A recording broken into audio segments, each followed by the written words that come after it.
Fi Zilalil Quran, karya Syahid Said Qutb, diterjemah bahasa oleh Datuk Yusof Zaki. Semoga Allah memberkati mereka. Pentafsiran ayat 198 hingga 199. Berzikir di Masjidil Haram. Al-Masjidil Haram ialah Muzdalifah. Di sini Al-Quran menyuruh berzikir di Al-Masjidil Haram selepas bertolak dari Arafah.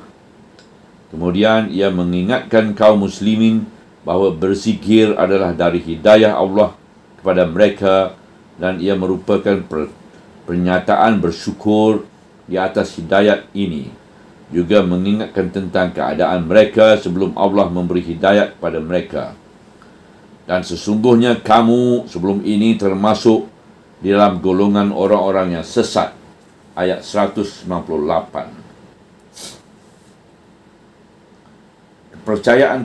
Kepercayaan karut orang-orang Arab. Angkatan muslimin yang pertama benar-benar memahami sejauh mana dan sedalam mana wujudnya hakikat ini dalam hidup mereka. Mereka sangat dekat dengan zaman kesesatan orang-orang Arab, iaitu kesesatan di dalam pemikiran dan kefahaman, di mana gejalanya ialah menyembah berhala, jin dan malaikat, mempercayai malaikat-malaikat itu sebagai anak-anak Allah, dan mempercayai Allah mempunyai hubungan perkahwinan dengan jin, dan sebagainya dari kepercayaan yang karut marut dan kacau bilau. Iaitu kepercayaan ini melahirkan kekacauan dalam ibadah, syiar-syiar ibadah haji dan perilaku seperti mengharamkan mengendarai setengah-setengah binatang atau mengharamkan lemak-lemaknya tanpa sebab-sebab yang wajar, kecuali kerana mempercayai adanya hubungan tertentu di antara binatang-binatang itu dengan Tuhan-Tuhan yang disembah mereka.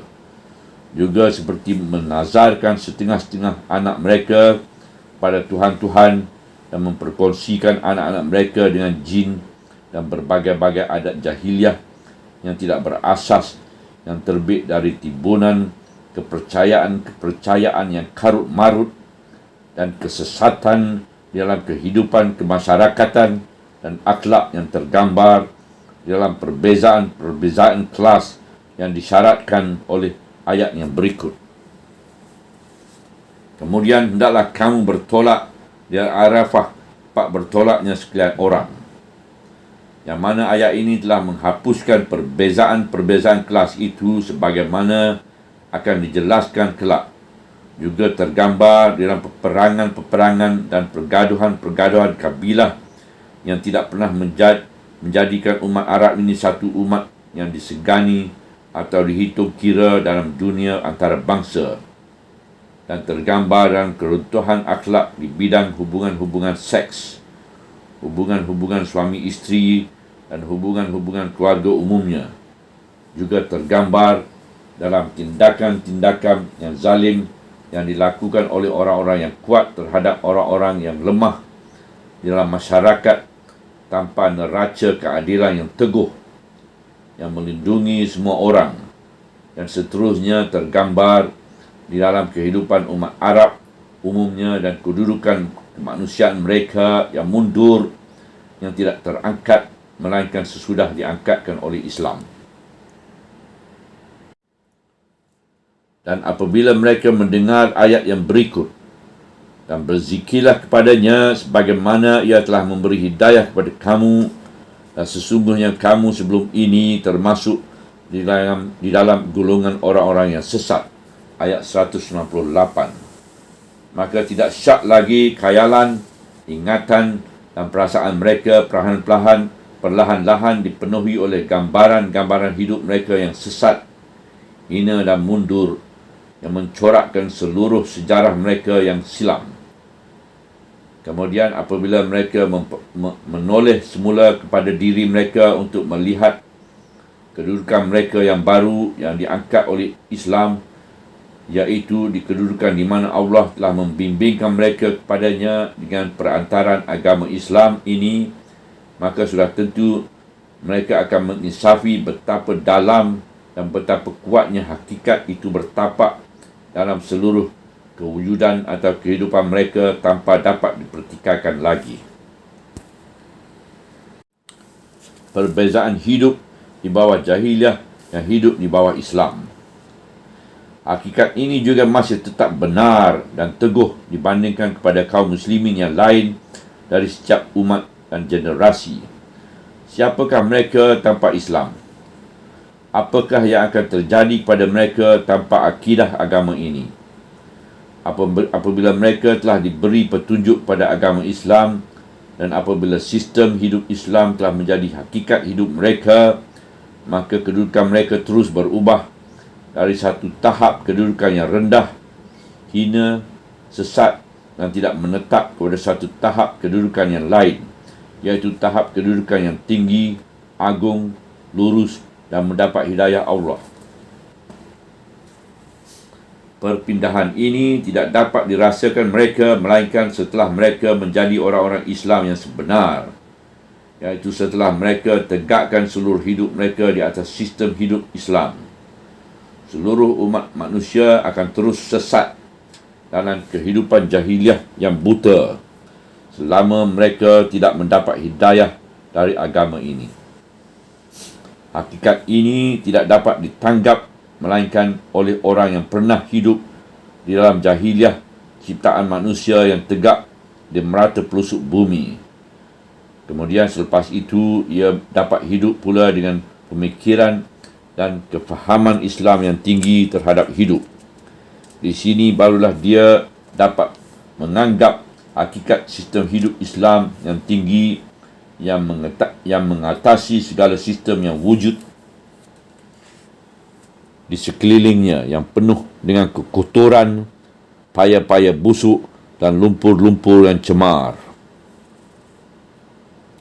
Apabila seseorang itu melihat dari kemuncak pemikiran dan kefahaman Islam dan meninjau dari kemuncak sistem hidup Islam, memperlihatkan seluruh umat manusia dengan segala bentuk pemikiran dan corak sistem mereka, termasuk hasil-hasil pemikiran dan kefahaman ahli-ahli falsafah mereka yang paling agung dahulu dan sekarang, juga termasuk aliran-aliran pemikiran yang diciptakan oleh para cendekiawan mereka yang paling besar dahulu dan sekarang.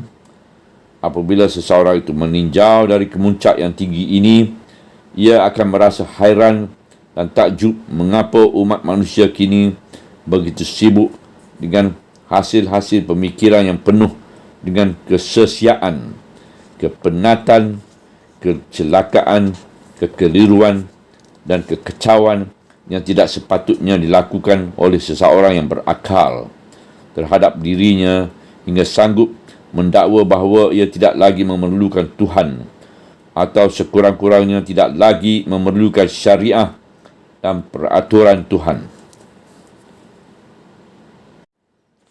Hakikat inilah yang diperingati Allah kepada kaum muslimin apabila ia membangkitkan nikmat hidayatnya yang agung.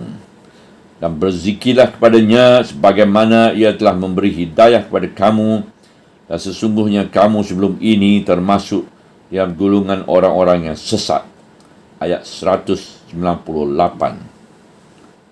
Dan berzikirlah kepadanya sebagaimana ia telah memberi hidayah kepada kamu, dan sesungguhnya kamu sebelum ini termasuk di dalam golongan orang-orang yang sesat.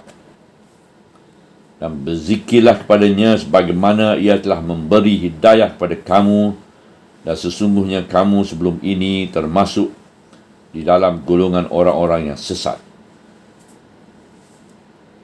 Tidak ada perbezaan dalam ibadat haji.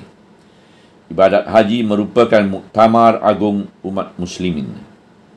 Mereka berkumpul di dalam muktamar ini dengan menolak segala tali hubungan yang lain kecuali hubungan Islam, menolak segala sifat yang lain kecuali sifat Islam, dan menolak segala pakaian yang lain kecuali pakaian Islam yang tidak berjahit yang menutup aurat, iaitu pakaian yang tidak membezakan seseorang dari seseorang yang lain, tidak membezakan satu suku kaum dari satu suku kaum yang lain, dan tidak membezakan satu bangsa dari satu bangsa yang lain. Tali ikatan Islam itulah satu-satunya tali ikatan mereka. Keturunan Islam itulah satu-satunya keturunan mereka. Dan warna celupan Islam itulah satu-satunya warna celupan mereka. Kaum Quraisy menamakan diri mereka di zaman jahiliyah dengan gelaran Al-Hudrus, Jama' Ahmas, orang kuat beragama. Mereka mengadakan tanda-tanda istimewa yang membezakan mereka dari seluruh orang-orang Arab yang lain. Di antara tanda-tanda istimewa ialah mereka tidak wukuf bersama orang ramai di Arafah, dan mereka tidak bertolak balik dari tempat orang ramai bertolak. Kemudian Allah menurunkan perintah berikut untuk memulangkan mereka kepada kedudukan sama tinggi dan sama rendah yang dikehendaki Islam, dan kepada corak perpaduan yang menghapuskan segala perbezaan palsu yang diwujudkan di antara manusia itu. Kemudian hendaklah kamu bertolak dari Arafah, tempat bertolaknya sekalian orang, dan pohonlah keampunan dari Allah, kerana sesungguhnya Allah yang Maha Pengampun dan Maha Penyayang. Ujar Al-Bukhari, kami telah diceritakan oleh Hisham daripada bapanya, daripada Aisyah, katanya, dahulu orang-orang Quraisy dan orang-orang yang seagama dengan mereka wukuf di Muzdalifah, dan mereka digelarkan sebagai humus, orang-orang yang kuat beragama, sedangkan orang-orang Arab yang lain semuanya wukuf di Arafah. Tetapi apabila datang Islam, Allah memerintah Nabi-Nya SAW supaya datang ke Arafah dan wukuf di sana, dan kemudian bertolak pulang dari sana. Itulah maksud firman Allah. Kemudian hendaklah kamu bertolak dari Arafah, tempat bertolaknya sekalian orang. Ya, ini wukuflah bersama orang ramai di mana mereka wukuf, dan kemudian bertolaklah bersama mereka dari tempat mereka bertolak. Islam tidak mengenal keturunan dan tidak mengenal kelas. Seluruh manusia itu merupakan satu umat yang sama tinggi dan sama rendah, laksana gigi-gigi sikat.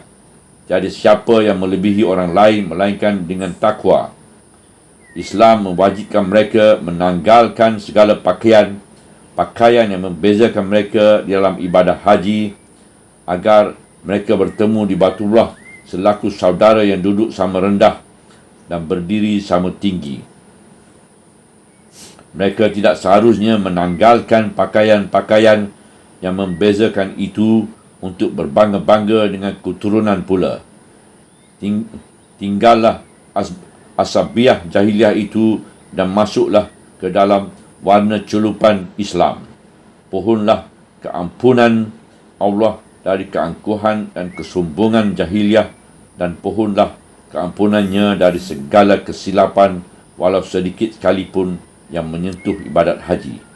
Itulah kesilapan-kesilapan yang terlintas di dalam hati atau terlancar oleh lidah dari kata-kata yang mencarut, perbuatan-perbuatan yang berupa maksiat, perbalahan dan pertengkaran.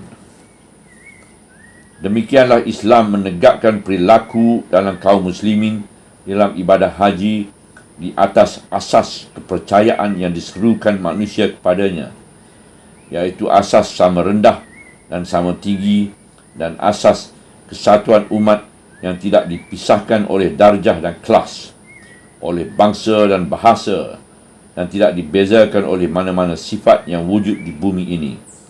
Demikianlah Al-Quran mendorong mereka supaya beristighfar kepada Allah dari segala kesilapan dan kesalahan yang bertentangan dengan kepercayaan Islam yang bersih dan luhur ini.